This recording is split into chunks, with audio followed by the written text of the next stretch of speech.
नमस्कार, स्वागत है आप सभी का मुनाफे की मंडी में। मैं हूं विश्व मोहन और हमारे साथ आज 4 मेहमान होंगे जो आज आपकी मदद करेंगे।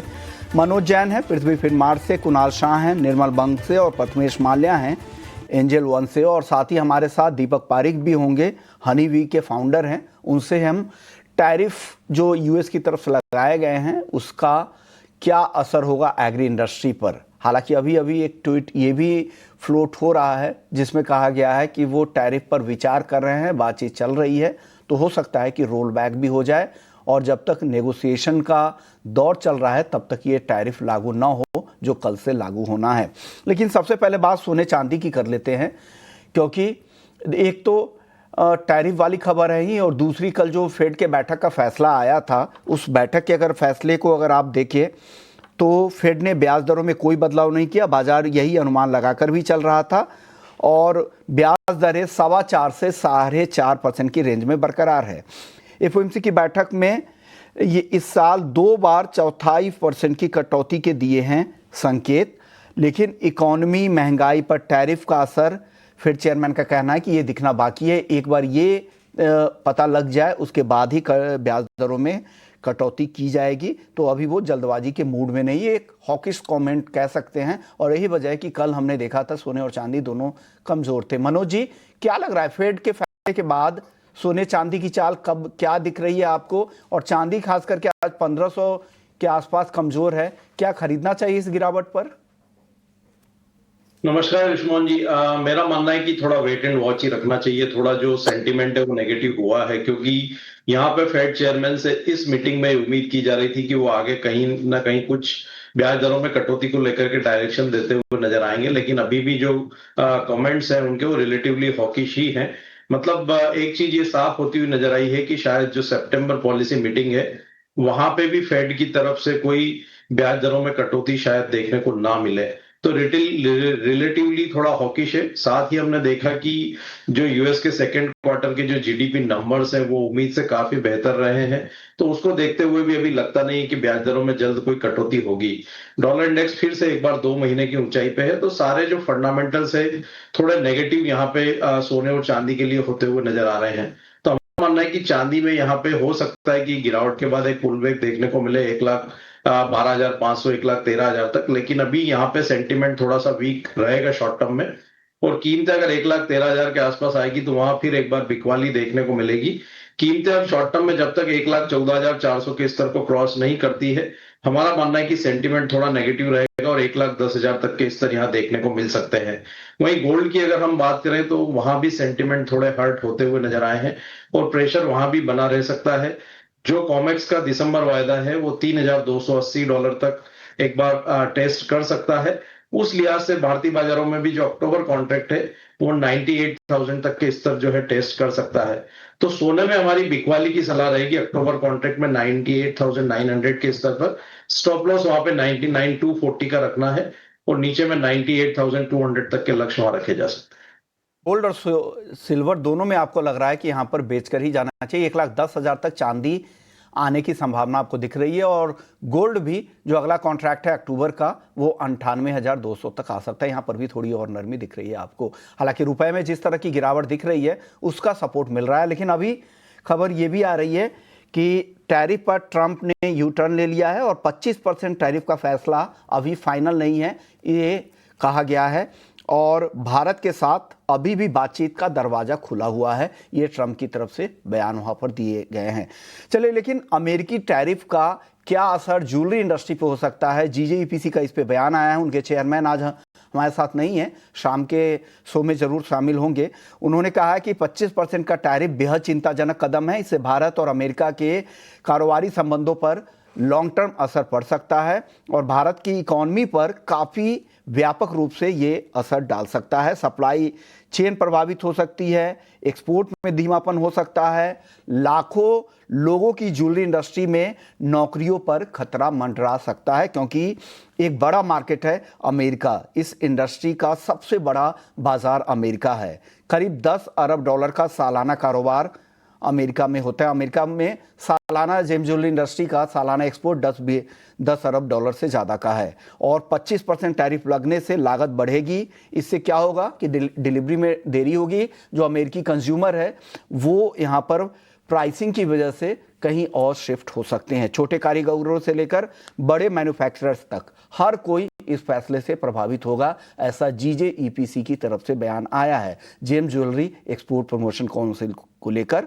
और दोनों देशों को बातचीत के जरिए इसका हल निकालना चाहिए और अपने कारोबारी संबंध को बचाए रखना चाहिए। जीजेईपीसी का ये बयान आया है। हालांकि अब यू टर्न भी ले रहे हैं ट्रंप, ये भी देखने को मिल रहा है। चलिए आप बताइए प्रथमेश जी, आपकी राय क्या है गोल्ड और सिल्वर में? इन खबरों के बीच में किस तरह की चाल सोने और चांदी को आपको दिख रही है और आज की गिरावट में किस तरह से प्ले आउट करना चाहिए? I think good morning.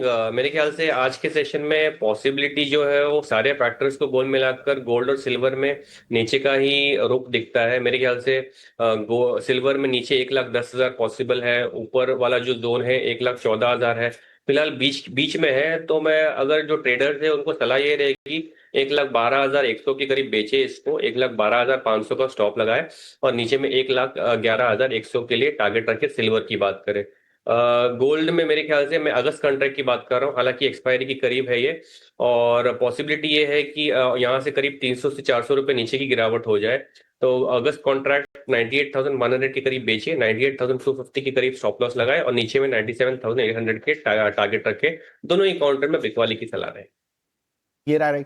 Kunal जी आप बताइए कैसे आप इन खबरों को देख रहे हैं? खबरें तो काफी ज्यादा है, एक तो टैरिफ की खबरें और दूसरा ये ट्रंप का के अलावा जो वहां पर फेड का जो फैसला आया था इससे भी बाजार पर काफी असर हुआ, लेकिन घरेलू बाजार में सोना इसलिए बच गया कि रुपया काफी कमजोर है। अब क्या करना चाहिए सर गोल्ड और सिल्वर दोनों में? जी अभी ऐसा लग रहा है कि अगर जैसे कल हमने फेड का जो स्टेटमेंट देखा था, ये जो 15-20% टैरिफ ट्रम्प का सब कंट्री पे एवरेज लगा है 20%, समझो आप ओवरऑल एवरेज करोगे तो 20%।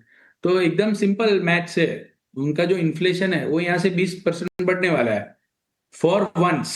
सो उनका अगर कंज्यूमर प्राइस इंडेक्स 2.5% है अभी फिलहाल, तो वो 2.9% जा सकता है, बट 2.9 पहुंच के 3.5% 4% नहीं होने वाला है।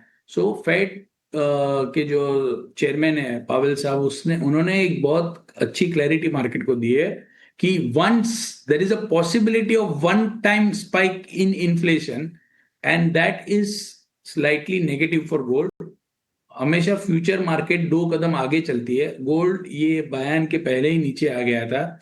सो मेरी राय में गोल्ड कॉमिक्स नहीं, स्पॉट गोल्ड स्पॉट जो चल रहा है which is trading at $3,300 right now, वो मैक्सिमम $32.50 $32.40 के आसपास आने की जगह है।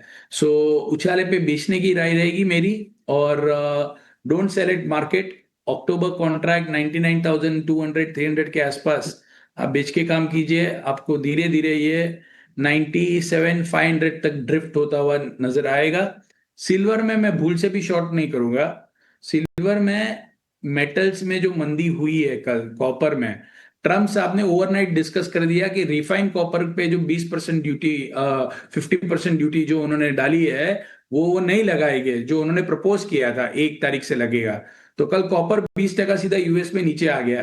तो उसके पीछे इंडस्ट्रियल मेटल, सिल्वर का जो रोल होता है इंडस्ट्रियल मेटल का, उसने भी ऐसे ही पैनिक करके रिएक्ट किया। मेरी राय में सिल्वर के फंडामेंटल तेजी के ही है, छोटे मोटे फॉल आते हैं, यहां से 500-800 रुपए नीचे आता है तो बाय करो, सेल भूल से भी मत करो। भले वो एक बार 1,08,000 भी आता है, होल्ड करो, क्योंकि ये आप शॉर्ट करने जैसा कमोडिटी नजर नहीं आ रहा है। शॉर्ट जैसी कमोडिटी नहीं है यहाँ पे, अगर नीचे बाजार आता है तो खरीद कर ही जाए, ये कहना है कुणाल जी का। सर कॉपर का मार्केट जैसा आप कह रहे हैं, कल 20% से ज़्यादा की गिरावट कॉमिक्स कॉपर में दिखी थी, जो 30% तक के प्रीमियम जो बिल्ड हो गए थे एलएमई के मुकाबले कॉमिक्स पर, और वो पूरी तरह से छंटती नज़र आ रही है क्योंकि उन्होंने फिनिश्ड कॉपर को टैरिफ के लिस्ट से ही बाहर कर दिया है। क्या होगा सर घरेलू बाजार में, कैसे देख रहे हैं?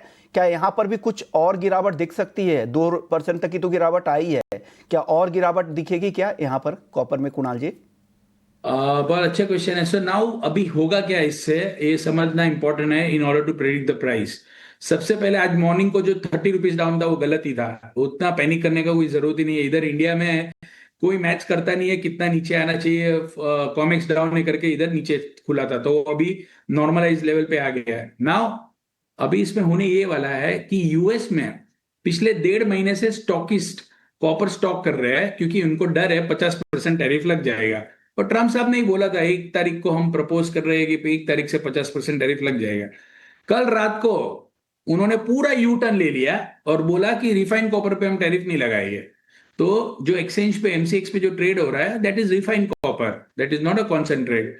तो यूएस में जो आपने बोला 30% का प्रीमियम चल रहा था, वो सीधा 20% शेयर ऑफ हो गया है, बराबर है।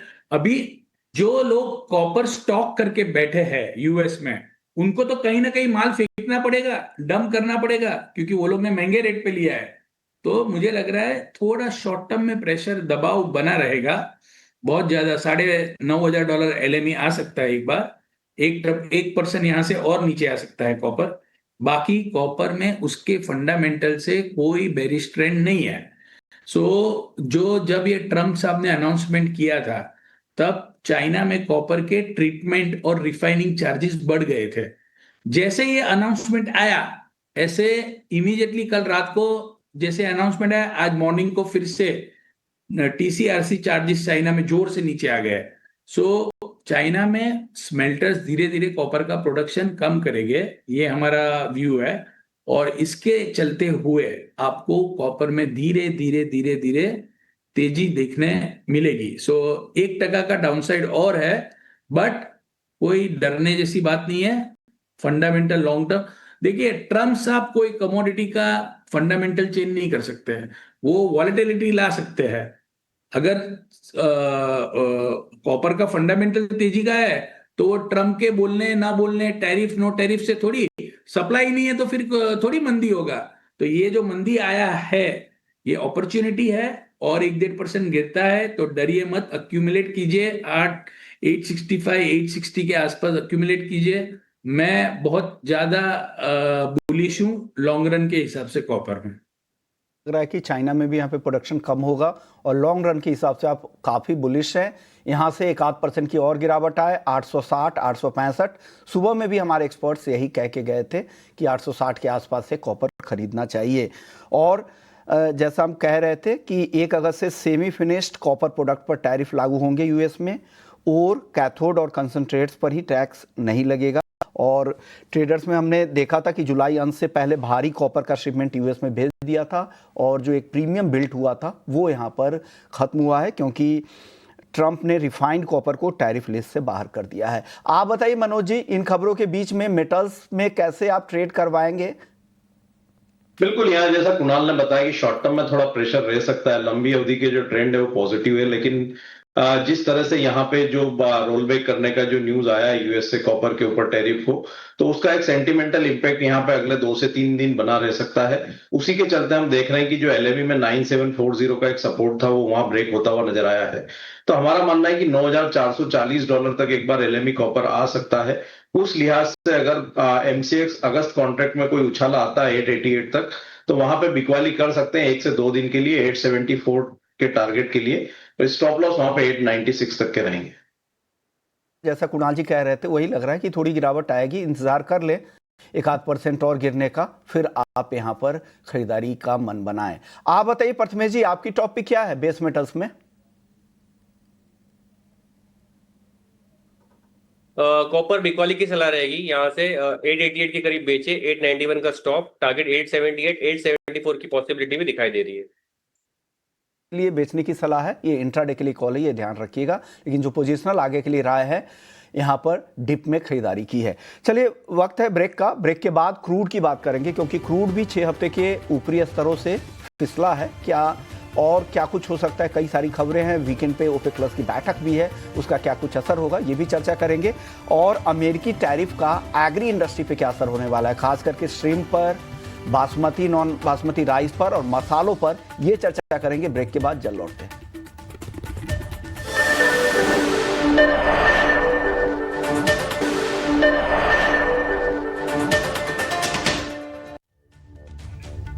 ब्रेक के बाद आपका स्वागत और आप देख रहे हैं मुनाफे की मंडी। कच्चे तेल की बात करते हैं। कच्चे तेल में आज हल्की नरमी जरूर दिख रही है और यूएस में क्रूड स्टॉक EIA के डेटा के हिसाब से 77 लाख बैरल बढ़ा है, जो 6 महीने में सबसे बड़ा इजाफा है। बाजार को अनुमान था कि गिरावट का। ओपेक प्लस की वीकेंड पे बैठक है जिस पर बाजार की रहेगी और कहा जा रहा है कि इस बार भी साइजेबल बढ़ोतरी यहां पर हो सकती है। लेकिन ट्रंप ने रूस को 10 दिन में ट्रेड विवाद सुलझाने की डेडलाइन दी है और रूस पर 100% सेकेंडरी टैरिफ लगाने की भी चेतावनी दी गई है। कुणाल जी, कच्चे तेल पर क्या असर होगा आगे और किस तरह की चाल आपको दिख रही है यहां से? देखिए, लोग डरना छोड़ दिए है। ये डर का प्राइस है। कच्चे तेल का जो $75 का प्राइस है वो डर का प्राइस है कि बड़े सैंक्शन लग जाएंगे, इंडिया चाइना क्रूड लेगा नहीं। सो ये सब डर का प्राइस कंटिन्यू रहने वाला नहीं है। ये थोड़े टाइम में डर का प्राइस, जैसे कल कॉपर का हुआ ऐसे ही क्रूड का होने वाला है। कब होगा वो मैं नहीं बता सकता हूँ। सो ट्रेडर्स को मेरा ओपिनियन ऐसा है कि ये प्राइस में बढ़ने का यहाँ से ₹100 है और जब नीचे आएगा तो सीधा 200-300 रुपए ही नीचे जाएगा। सो 6200 तक मैक्सिमम अपसाइड लग रही है। वहां से धीरे धीरे शॉर्ट पोजीशन बनाई है। एक हफ्ते 10 दिन, ट्रम्प साहब ने 10 दिन बोला है ना, तो 10 दिन के लिए बिंदास पकड़ के रखिए। 11वें दिन के पहले आपको ये 5800 दिखेगा। सो अभी इनकी धमकी से कुछ होने वाला नहीं है। बिंदास बने रहिए, फंडामेंटल को फॉलो कीजिए, आप पैसा बनाएंगे। ये रोज रोज का जो व्यू चेंज करने वाला है वो काम मत करना। आज के लिए ना सुने।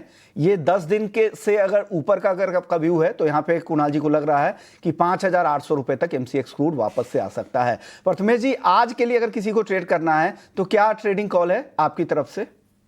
मेरे ख्याल से आज के लिए कॉल ऑप्शन मेरे ख्याल से 6050 का स्ट्राइक का खरीदना चाहिए। 210 रुपए की प्रीमियम पे मिलेगा ये। 170 का स्टॉप रहेगा, टारगेट 290 के लिए रहेंगे। कॉल ऑप्शंस के जरिए आप यहां पर जा सकते हैं। ये प्रथमेश जी की राय है। मनोज जी, आपकी राय कच्चे तेल पर? इंट्राडे में खरीद सकते हैं विश्वमोहन जी 6050 के आसपास, 5945 के स्टॉप से 6220 तक के टारगेट के। अब एक और खबर है कि जो अमेरिकी टैरिफ है उसका इंपैक्ट एग्री इंडस्ट्री पे क्या होगा, खास करके श्रिम्प इंडस्ट्री पे, बासमती और नॉन बासमती, क्योंकि एक बड़ा मार्केट है अमेरिका हमारे लिए, और साथ ही मसालों की इंडस्ट्री पे इस पर क्या असर होगा, इसी पे चर्चा करेंगे। हमारे साथ एक खास मेहमान हैं, दीपक पारिक साहब हैं, फाउंडर हैं हनी बी के। बहुत बहुत शुक्रिया दीपक जी। सर, सबसे पहले बासमती नॉन बासमती से शुरू करते हैं। ये अमेरिका हमारे लिए कितना बड़ा मार्केट है और इस टैरिफ का क्या इम्पैक्ट होगा? कितना हमारा वहां से डाइवर्ट करना पड़ेगा? कौन से मार्केट हमारे लिए और विकल्प बचते हैं फिर? धन्यवाद मुझे बुलाने के लिए। बड़ा इंपॉर्टेंट टॉपिक है आपने जो बताया। बासमती तो करीब करीब हिंदुस्तान $350 मिलियन का यूएस में एक्सपोर्ट करता है, जिसमें 300 मिलियन के आसपास आपका बासमती रहता है और बाकी बचा हुआ है अपना जो व्हाइट राइस है। अब जहां तक टैरिफ जो लगाया है उसमें एक चैलेंज ये आता है कि जब हम बात करते हैं बासमती की, तो हमारा सबसे बड़ा कंपटीटर है पाकिस्तान। तो हमें ये देखना पड़ेगा कि अमेरिका का पाकिस्तान की तरफ क्या रवैया रहता है। करीब करीब 150 से 200 मिलियन डॉलर के आसपास वो भी एक्सपोर्ट करते हैं। अगर उनका टैरिफ हमसे कम रहा तो वहां पे काफी कुछ ट्रेड है वो पाकिस्तान की तरफ डाइवर्ट होगा। और इवन लोग दूसरे जो एरोमेटिक राइसेस हैं जो चाहे थाईलैंड या वियतनाम से आते हैं उसके तरफ भी कुछ झुकेंगे। जहां तक नया मार्केट, भारत ने अभी यूनाइटेड किंगडम के साथ काफी अच्छी एक ट्रीटी साइन की है। तो मुझे लगता है कि वो एक अच्छा मार्केट है जहाँ पे हिंदुस्तान का बासमती डाइवर्ट किया जा सकता है। काफी बड़ा इंडियन डायस्पोरा है वहाँ पे। काफी एशियंस हैं, इंडियंस, पाकिस्तानी, बांग्लादेशी, जो वहाँ पे ये बासमती को काफी हाई लेवल का राइस प्रोडक्ट समझते हैं। सिमिलरली मुझे लगता है कि एक नीदरलैंड जो कंट्री है वहाँ पे भी करीब करीब हिंदुस्तान की 4 लाख फैमिलीज हैं। उनको थोड़ा सा हमने इग्नोर किया है। तो मुझे लगता है कि नीदरलैंड की तरफ भी हम काफी कुछ अगर अच्छा मार्केटिंग और हमारा सप्लाई चेन को दुरुस्त करते हैं तो बासमती काफी कुछ वहां पर भी डाइवर्ट हो सकता है। तो मुझे लगता है कि ये एक अच्छा एक वेकअप कॉल है। ठीक है, जो हुआ वो हुआ। ट्रम्प साहब भी अपनी ही तरीके से डिसीजंस लेते हैं, लेकिन इसमें कुछ ऐसा नहीं है कि बहुत ज्यादा नुकसान होने वाला है। इनिशियली थोड़ा सा हिकअप्स आएंगे, पर मुझे लगता है कि हमारी जो ट्रेड है वो काफी रेजिलियंट है और काफी कुछ हम यूरोप की तरफ और मिडिल ईस्ट की तरफ हमारा जो भी अगर शॉर्टफॉल यूएस में होता है करीब करीब 30 से 35 मिलियन डॉलर का, वो हम वहां से उसकी भरपाई कर पाएंगे। कॉन्सेंट्रेटेड हमारा वहां पर एक डाइवर्सिफिकेशन जो जरूरत होता है बिजनेस में वो नहीं था। हम यूएस पे बहुत ज़्यादा कॉन्सेंट्रेटेड हो गए थे कुछ सेगमेंट में और कुछ कारोबार में, वो अब कम करने की ज़रूरत है। आपके लिए मौके हैं इतनी बड़ी दुनिया में और कई सारे ट्रेड डील भारत ने भी किए हैं, उसका फ़ायदा भी आप उठा सकते हैं। सर, मसाला एक्सपोर्ट में अमेरिका की जो हिस्सेदारी वो करीब करीब 14% है, जो हमारे एक्सपोर्टर्स वहाँ पे मसाला एक्सपोर्ट करते हैं। उस लिहाज से मसालों पर क्या असर होगा, क्योंकि बहुत सारी छोटी यूनिट्स भी है, कई सारी यूनिट्स हमारे साथ चैनल पे आते भी है, उनका एक्सपोर्ट होता है यूएस यूरोप में, उन पर क्या असर होगा इन टैरिफ का सर? तो ऐसा है कि एक मसाला एक स्मॉल सेगमेंट है, उसके अलावा काफी फूड इंग्रेडिएंट्स भी इंडिया से यूएस जाते हैं। तो अगर हम ओवरऑल देखा जाए कि प्रोसेस, सेमी प्रोसेस्ड और बेसिकली लाइक फूड इंग्रेडिएंट्स, ये कुल करीब करीब 1.25 से 1.5 बिलियन के बीच में हमारा उनसे ट्रेड रहा है। इसमें काफी कुछ चैलेंज आ सकती है, क्योंकि यहाँ पे काफी नुकसान दिख रहा है, क्योंकि वियतनाम जिसके ऊपर कम टैरिफ है वो भी एक काफी एग्रेसिव प्लेयर है। हमें ये भी देखना है कि बाकी जो कंट्रीज हैं, जैसे इंडोनेशिया से भी ट्रम्प की एक अच्छी डील हुई है, सो वहां से भी काफी जो ब्लैक पेपर वगैरह है और आपका बाकी जो हमारे कार्डमम वगैरह है वहां से भी जाते हैं। तो यहाँ पे थोड़ा सा हमें ध्यान रखना है, क्योंकि यहाँ पे एक चैलेंज और है कि हिंदुस्तान के जो मसाले हैं, यूरोप के अंदर रूल्स काफी स्ट्रिंजेंट है।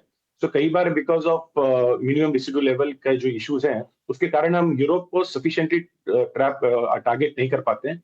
तो मुझे लगता है वहां पे हमारे जो एक्सपोर्टर्स को थोड़ा सा काम करना पड़ेगा और इंटीग्रेटेड पेस्ट मैनेजमेंट वगैरह उन सब टूल्स का उपयोग करके हमें यूरोप के लिए हम केपेबल रहे, उसके लिए हमें थोड़ा सा मेहनत करनी पड़ेगी। यहाँ मुझे थोड़ा सा चैलेंज लग रहा है कि हमारी स्पाइसेस इंडस्ट्री को थोड़ा सा इशू आएगा, क्योंकि यूरोप के जो रेगुलेटरी जो रजीम है वो थोड़ी सी स्ट्रिंजेंट है यूएस के सामने। बिल्कुल, तो उस पे कहा हो तो लगातार हम चर्चा करते भी रहते हैं, क्योंकि जो पेस्टिसाइड्स के इश्यूज है उसे रिजॉल्व जब तक नहीं करेंगे आप यूरोप के मार्केट में नहीं एंट्री करेंगे। अच्छा, छोटा जवाब दीजिए, वक्त बहुत कम है दीपक जी। सर, अमेरिकी टैरिफ का श्रिम्प इंडस्ट्री पे असर, क्योंकि यहाँ पे लग रहा है कि जो टैक्स का जो टोटल असर होगा वो 33% के आसपास जा सकता है, और क्या अब दूसरे मार्केट की तरफ वहाँ के इंपोर्टर शिफ्ट हो सकते हैं क्या श्रिम्प मार्केट के? नहीं, श्रिम्प मार्केट में बहुत बड़ा चैलेंज है और उसको रिजॉल्व करने का कोई ज्यादा तरीका नहीं है, और बहुत ज्यादा कोई ऐसी कंट्रीज नहीं है जो इंडिया से श्रिम्प ले सकती है। तो करीब करीब आप देखेंगे कि $2.5 बिलियन का हम वहाँ पे एक्सपोर्ट करते हैं, और ये वहाँ पे ऑलरेडी एंटी डंपिंग ड्यूटी 7% हम पे लगी हुई है, और ये अगर हम 25% और इसमें ऐड कर देते हैं तो करीब करीब ये 32 से 33% का हम पे ड्यूटी आ जाता है। इक्वाडोर, वियतनाम और ये सारे जो मार्केट है वहां से भी काफी कुछ हम देख रहे हैं कि श्रिम्प एक्सपोर्ट होगा। तो श्रिम्प इंडस्ट्री के लिए मुझे लगता है कि 30 से 35% का झटका लगेगा। शुक्रिया दीपक जी। टीवी में लिमिटेशंस है, बहुत चर्चा नहीं हो पाई, लेकिन अहम मुद्दा था, उठाना बहुत ज़रूरी था। लेकिन अब जो यू टर्न आ रहा है ट्रम्प जी की तरफ से कि कहा जा रहा है कि बातचीत जारी है, देखते हैं क्या कुछ होता है। शुक्रिया आपका दीपक जी, कुणाल सर आपका, मनोज जी आपका, पटमेश जी आपका, आप सबका। आप लोगों ने वक्त निकाला, एक अहम चर्चा में शामिल हुए, हमारे दर्शकों को गाइड किया। लेकिन जाने से पहले आपको बता दूं कि महीने की शुरुआत में अक्सर बड़े बड़े पैसों के काम होते हैं, जैसे सैलरी आती है, बिल भरने होते हैं, खर्चों की प्लानिंग होती है। लेकिन जिस तरह